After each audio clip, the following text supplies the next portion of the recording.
I'm Christian Stegmaier, coming to you from the historic campus of the University of South Carolina, and welcome to The Explainer.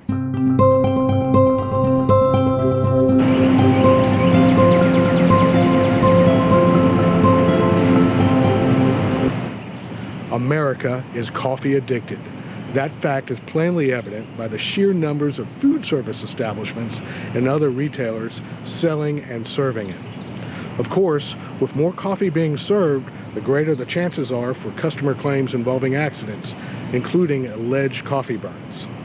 Within recent years, we have defended many such claims, and during that time, we have found that many, if not most, coffee burn lawsuits are very much defensible. In the food service setting, most coffee is customarily served and intended to be consumed as a hot beverage. Accordingly, to recover in a coffee burn lawsuit, a plaintiff typically must present evidence that the coffee served by the defendant food service operator was defective or unreasonably dangerous by virtue of the coffee being hotter than it should have been. To show the coffee was hotter than it should have been, a plaintiff must demonstrate the beverage exceeded reasonable or customary temperatures. In the absence of such a showing, the coffee cannot be found to have been defective. Merely making the conclusory allegation that the coffee was too hot is not sufficient for purposes of proving a case. Courts from around the country have held that evidence of burns alone does not establish that the coffee at issue exceeded acceptable temperatures. Many courts have examined what constitutes the industry standard for temperatures of coffee. In New York, a court held that the plaintiff failed to show that coffee served between 180 and 190 degrees Fahrenheit exceeds industry standards.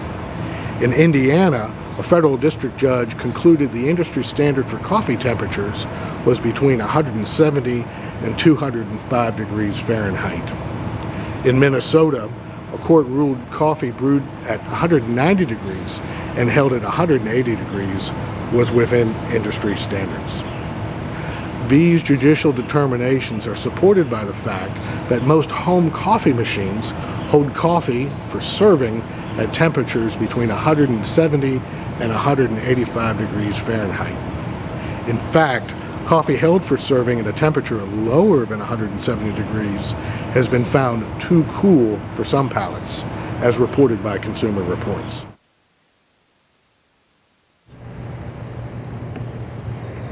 In defending a litigated case, the secret to success is obtaining an expert knowledgeable about commercial-grade appliances who is able to inspect the coffee maker in question and conclude there was nothing wrong or defective in its operation or its product.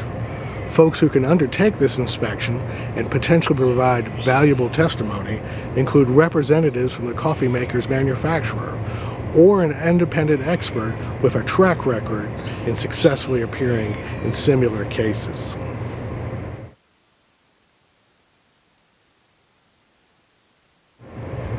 Further, a hospitality expert should likely be retained to opine on the proper industry standards concerning coffee brewing and holding temperatures. Franchisees should also contact their franchisors to determine if there is an in-house quality expert who can assist.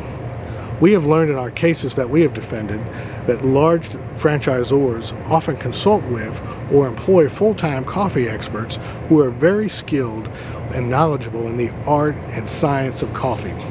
As well, these franchisors often have extensive protocols and guidelines concerning coffee service, which can help guide your defense.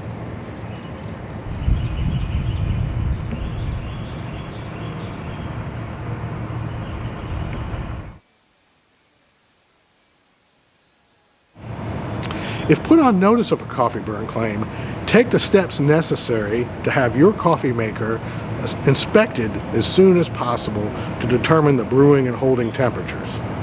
Time is often of the essence in claims like this concerning the preservation of evidence, so get to work with an inspection as soon as you are on notice of a claim.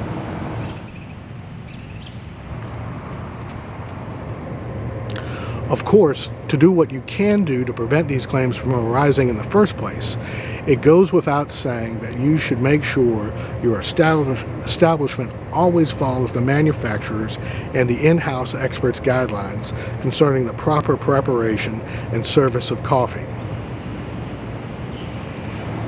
Additionally, staff should regularly inspect coffee making equipment to ensure its safe operation and have it fixed or taken offline as soon as possible if found to be making coffee at temperatures that are too high.